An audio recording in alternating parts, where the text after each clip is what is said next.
Preso médico acusado de deformar o rosto de pelo menos 15 pacientes aqui em Brasília. Perigo no Recanto das Emas, entulhos jogados nas ruas causam acidentes. Polícia Civil realiza nesta manhã 2 operações para prender criminosos. E ainda correria para as compras de Natal. Especialistas dão dicas para não se endividar. Olá, eu sou Renata Dourado e começa agora o Banho Cidade, primeira edição.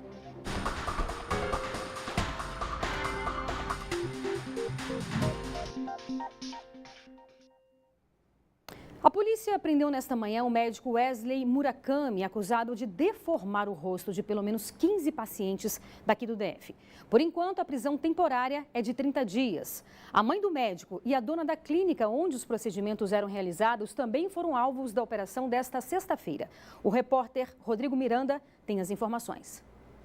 Boa tarde a todos que acompanham o Banho Cidade, primeira edição. O médico Wesley Murakami foi preso na manhã desta sexta-feira em Goiânia, junto com a mãe dele. A Polícia Civil do Distrito Federal também cumpriu um mandado de prisão aqui em Brasília. A gente vai falar com o delegado responsável pelo caso, Wesley.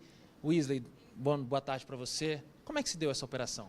Boa tarde. No começo desse mês, 15 pessoas procuraram a Delegacia do Consumidor e informaram que teriam sido submetidas a procedimentos médicos por esse médico e, em razão desses procedimentos médicos, tinham ficado com sequelas físicas muito evidentes. A partir daí, nós começamos a investigar e pedimos ao juiz daqui a prisão temporária dele, da mãe e da administradora e proprietária da clínica de Brasília, para que nós pudéssemos investigar melhores os fatos e, inclusive, a busca e a apreensão tanto na residência deles quanto nas clínicas, visando a coleta de material para ser submetido a exames. A prisão é temporária, de 30 dias. Existe a expectativa de outras vítimas que vão surgir com a prisão do médico, que se sentirão seguras a procurar a polícia e denunciar, porque já existe um grupo no WhatsApp de 40 pessoas que foram submetidas a esse procedimento e ficaram com sequelas.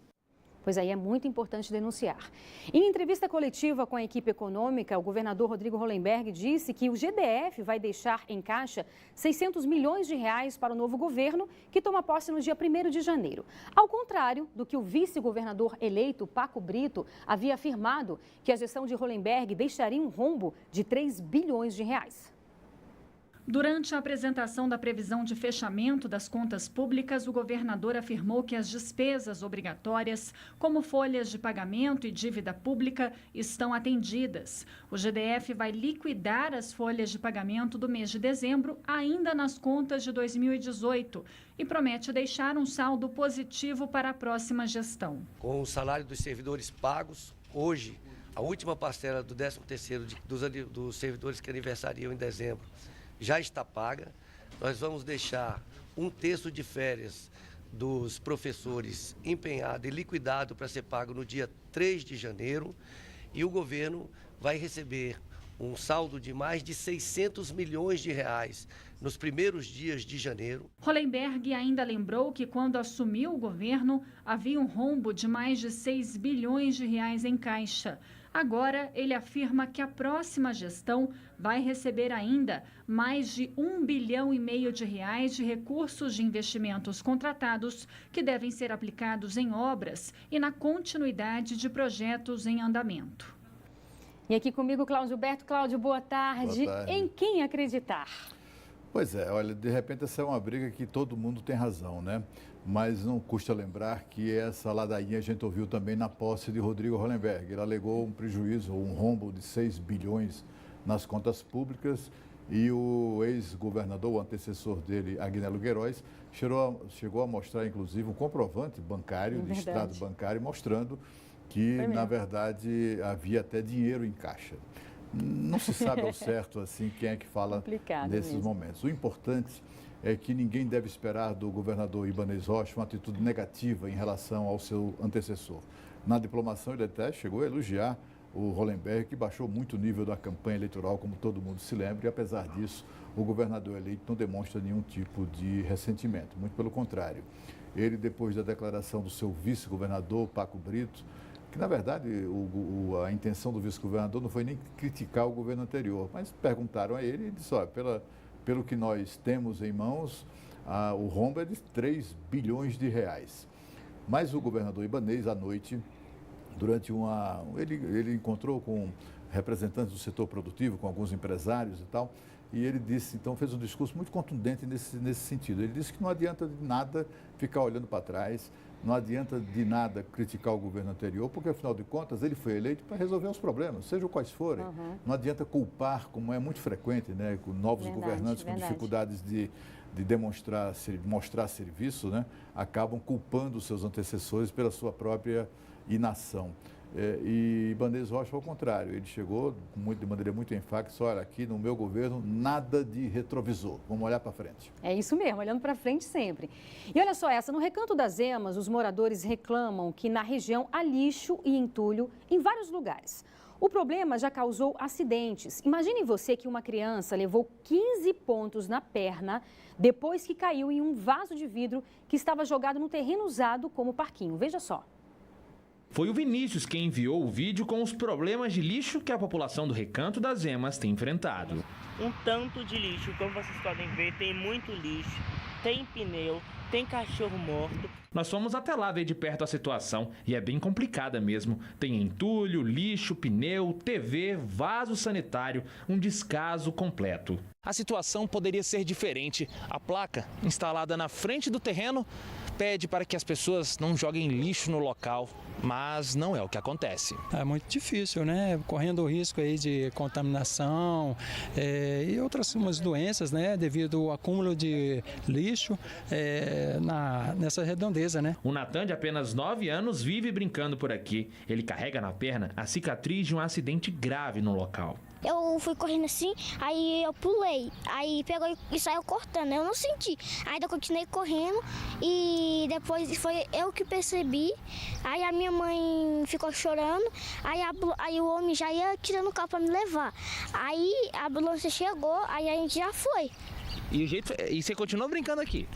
Não, aí depois eu fiquei 3 dias no hospital e voltei. Só que eu não podia brincar ainda, aí eu fiquei em casa deitado. O Vinícius não aguenta mais viver no meio do lixo. Tava muito cansado, a gente não tem lugar para brincar e a gente tem que brincar aqui no meio do lixo, né? Situação, meu Deus. E olha, o SLU informou que a remoção de entulho na quadra citada na reportagem é feita semanalmente e a limpeza geral do local em dias alternados. O órgão finalizou pedindo a colaboração da comunidade para evitar jogar lixo no terreno. Já a GEFIS disse que tem combatido o descarte irregular de lixo por meio de fiscalização e de multas. E completou dizendo que a população pode colaborar com denúncias pelo telefone 162. Ô Cláudio, enfim, a gente lê essas notas aqui porque a gente tem que ler, mas a realidade é essa e é uma realidade muito triste e muito difícil. A gente mostrou a criança de 9 anos levou 15 pontos na perna. E aí?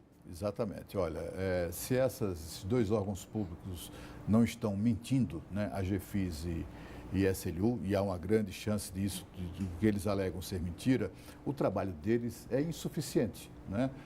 Quando o SLU diz que faz um recolhimento semanal, dia sim, dia não, ou em dias alternados desse lixo, é mentira, porque você viu ali o grande volume de sujeira. Em um dia não tem condições. Não tem como aquilo ali ser apenas lixo de um dia. Portanto, eles mentem porque são incapazes de fazer o próprio trabalho. É gente que recebe muito bem, é gente que anda de carro oficial, é gente que ganha salário de marajá para resolver os problemas e não resolve, né? Ainda vem com essas desculpas esfarrapadas. A GEFIS diz que tem feito autuações e expedido multas, tem feito isso. Não é suficiente também, não é? Se tem feito, lá, pelo menos, não acontece, esse trabalho não é percebido pela comunidade. É vergonhoso, porque, afinal de contas, minha gente, a taxa de limpeza pública é cobrada de cada uma daquelas pessoas.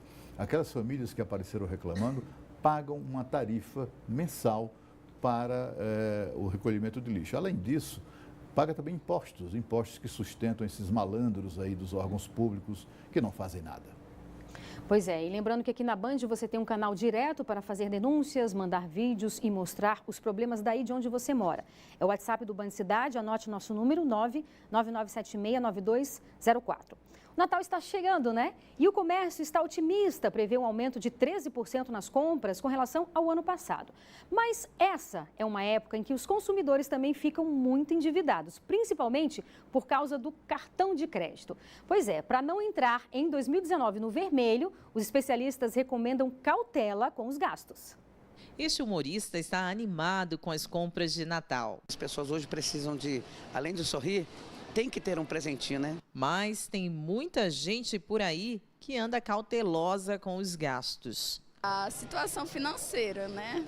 Antes de você fazer qualquer coisa, você tem que fazer um planejamento para você saber até onde vai ser o limite de gastar, entendeu? E ter cuidado para não esbanjar presentes em dezembro e começar 2019 com muitas dívidas é justamente o conselho do diretor do Instituto Brasileiro de Políticas e Direitos do Consumidor. Consumidor não é Papai Noel. O bolso do consumidor encontra limites e esse limite, ele às vezes se prolonga por um ano todo. As prestações de gastos emergenciais podem surgir e se ele já começa o ano ou se ele termina dezembro com a corda no pescoço, possivelmente ele se enforcará no ano que começa. Este economista também avalia que nessa época de fim de ano, pagamento de 13º e férias, há uma falsa sensação de mais dinheiro no bolso. Mas ele diz que cautela é a palavra de ordem para este período. Muitas vezes tem um grande entusiasmo de compras, novas aquisições, mas antes de ter essa tomada de decisão, a gente tem que pensar bem e ver se estamos preparados, porque depois da euforia vem a depressão financeira. Então, muita calma nessa hora.